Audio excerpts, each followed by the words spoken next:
Alright guys, and welcome to an Azir rank game. And oh wait a sec, I'll turn the music just a little bit more silent. Wonderful, and that means that I am going to introduce to you a new kind of Sunday episode.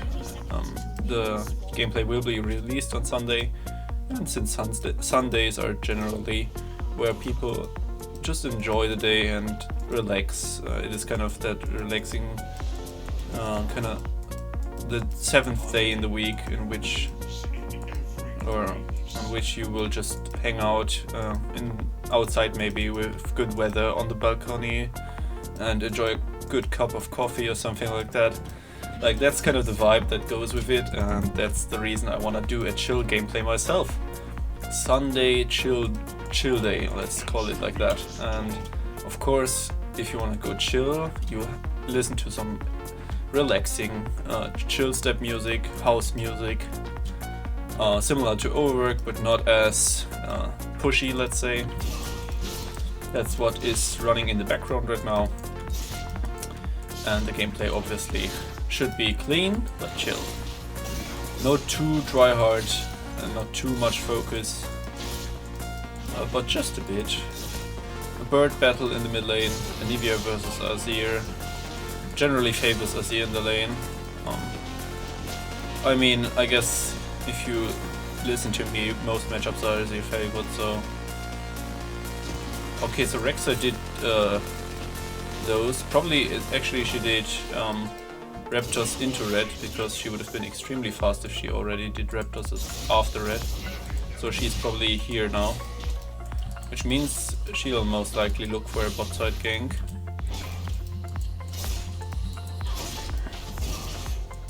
But I have to be careful as well, and I'll respect her.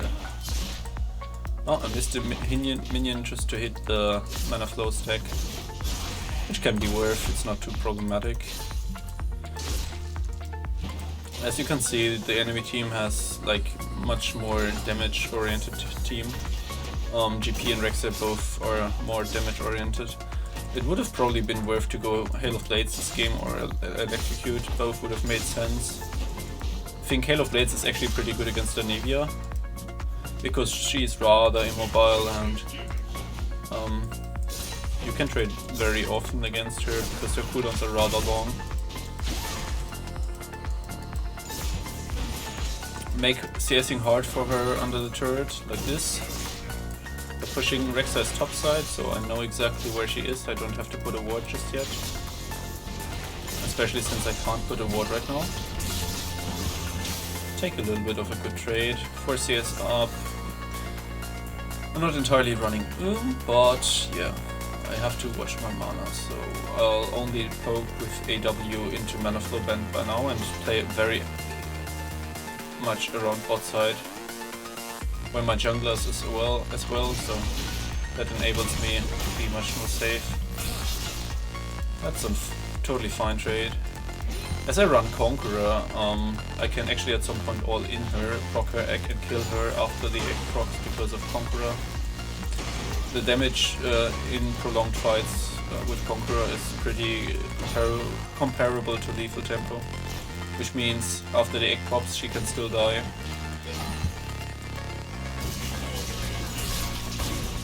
Oh, well, that was not a good trade, but okay. I'll push the wave, reset it, and stay in the lane, I think. Could also back here, to be honest. Backing would make sense, actually. Then it's unlucky that I have that pot running, but it's okay. I'll get myself pretty nice refillable potion plus Fiendish Codex back. And won't risk getting ganked with my low HP, and the wave is going to slow push towards me, so you can see that it is going to slow push towards me, not only because it now just got hit by the turret, but also because it was closer to her turret and the number of ranged minions was approximately equal. Like, theirs had a little bit less HP, mine were same number, so kind of they won't cancel out each other until the waves arrive. and hers arrives first, so it'll slowly push my minions back to me, which indicates that I can reset nicely there. So I got an Olivia TP here,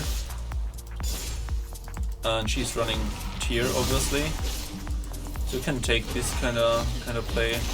It's totally worth it. Why exactly did she put her wall? Like, she's running tier, has no real sustain, no real tankiness. She will always get out traded by now. I can actually all in her at my level 6 and kind of burst her and then proc the egg. I think she will not expect it, so I'll take a little bit of a hit here. Let's see if she... Oh my, unlucky. But she flashed it, so nice, worth. I'll take that. She played a little bit too back. I used my Q just shortly before I hit level 6, which was unlucky in this situation because my intent was to...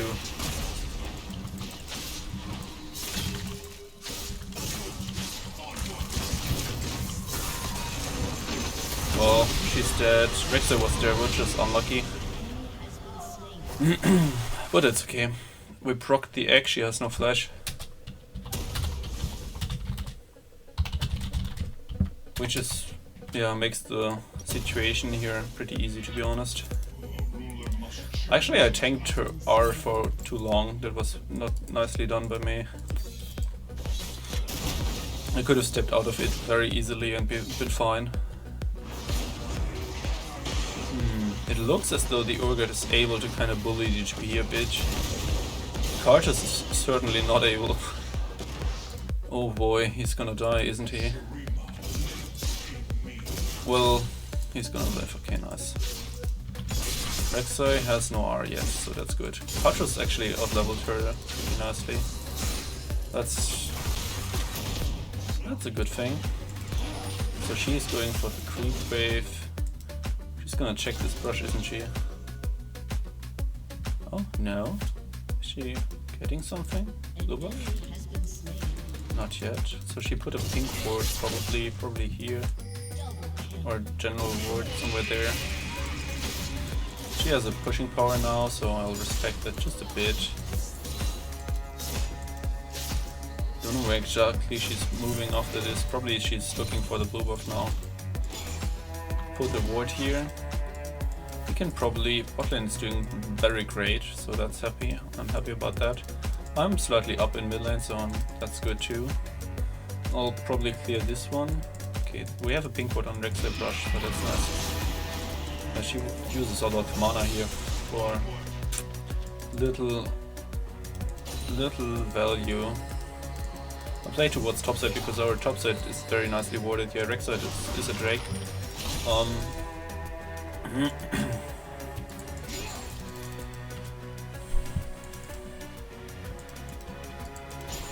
I don't want to push this wave too quickly. I want to force her to use her cooldowns a bit and some mana and maybe lose some minions in between. She's playing very defensively because of the situation. Actually, that's an engage for me here.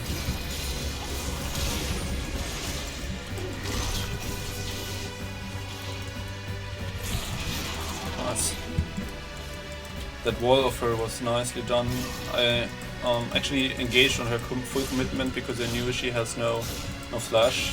That's the only way she gets away from me, basically, other than running. And by running, I'm basically as good as her, probably even better. I can chase very nicely as Azir with the dash, especially over walls.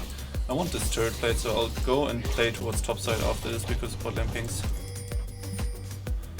Okay, there's enemy Rek'Sai here. Okay, Kartus doesn't get it, which is sad. Rek'Sai is looking for this, so I'm seeing that. Well, I don't know what the Kartus exactly wanted to do there.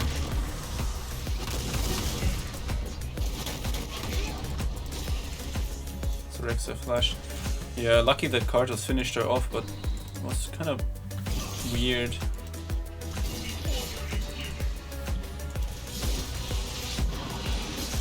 No, that's not... You won't get this one, lady. I'll push the wave and look for a reset. I am very fat now.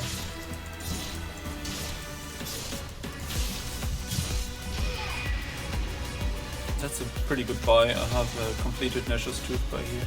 She interrupted me. She is. Well then, if you want to interrupt me, then look where it does get you. Half HP. No pots, no more. She has flash though, so she can probably look for an outplay maybe.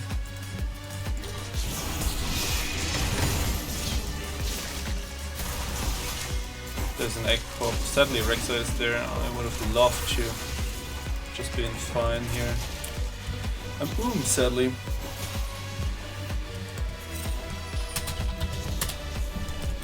I'm helping them.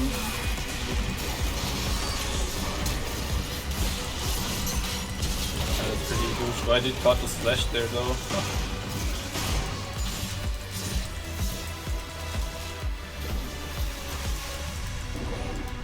Well, that's perfect. We get so much here, and it's actually really relaxed. I don't have to do too much.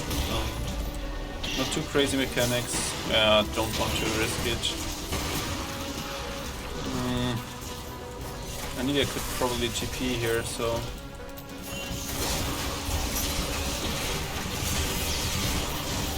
Well, they're playing super bad.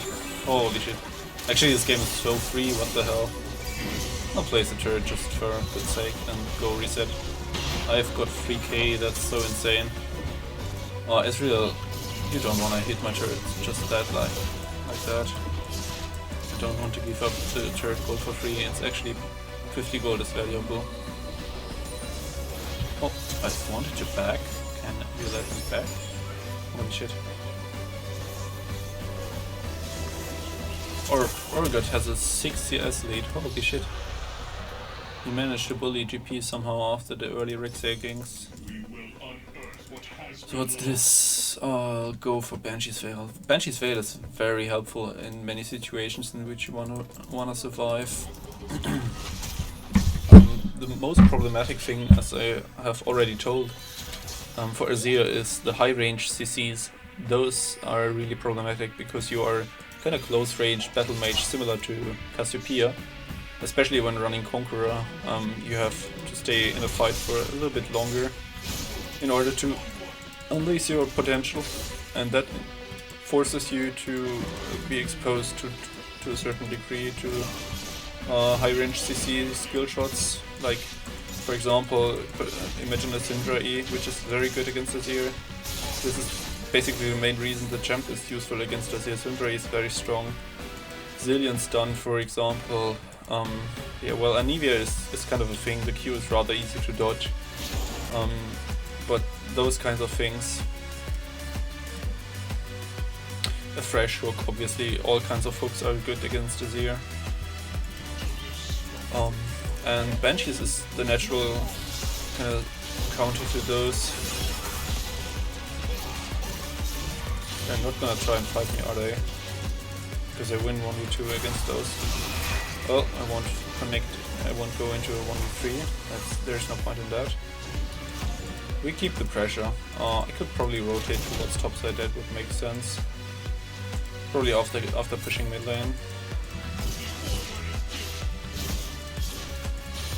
I'd love to find out where the Anita is kind of too aggro here, not gonna lie.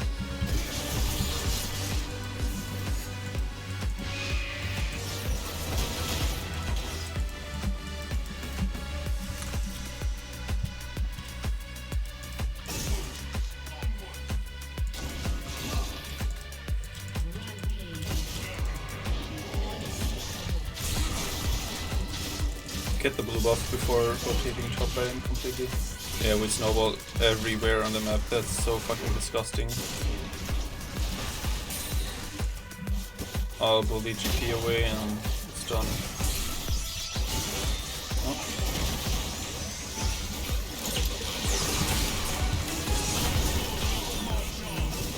Well, that was kind of weird.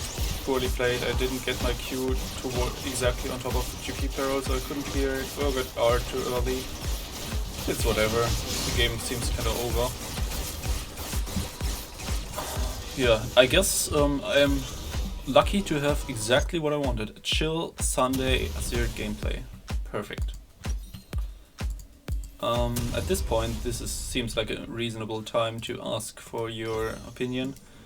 Do you want me to continue this way? Maybe just kind of find some other topics as well in which to talk about during the gameplay? Do you want it to keep it like educational or more kind of entertainment based? I'm really open for opinions because I want to evolve with this channel to kind of fit to a certain degree to what you guys wish. I will stay true to kind of being Azir main and creating mostly Azir content, just the occasional other champion, probably Rumble at some point, because this is one of my preferred picks. There's another thing, I'm playing in a kind of, yeah, you could call it a team, which plays in the Prime League, which means we could probably indicate or probably involve some Prime League games. It's not the first league, it's gonna be the third league now, but there's already going to be competitive 5v5 games with average diamond EUL, so that could be interesting. Just want to hear your opinion about that. We communicate in German, so probably it's worth to not involve the communication, but the games could be really interesting to watch. I will definitely not play Azir there because Azir will always be banned. Actually, I've never even played a single game on Azir in competitive, in that sort of competitive, despite the fact that I've played about 100 games of tournaments right now up to this point. So yeah, Azir or probably I played 1 or 2 games on Azir, but it's basically perm banned against me. So you will see definitely a lot of different champions. That's just an option. So it would be really cool if some of my dedicated viewers who kind of followed my channel for a little bit of a time for now would leave a comment about that. Actually, enemy team is kind of sitting in base. This feels really. Oh, come on! Oh, come on, dude! I wanna try and do a reverse shuffle if they let me.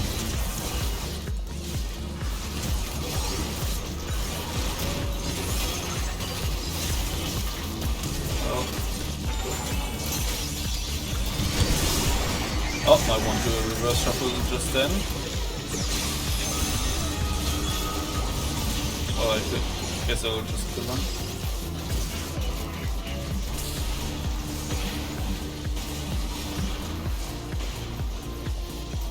Let me see. I won't hit him there, sadly. I'll just shuffle in. I don't care. Oh, it was a very quick game, guys, and it'll be a short one, but since it's the second video of this week, I'll let it be fine like that. I hope you enjoyed it, and yes, as said, please leave some comments.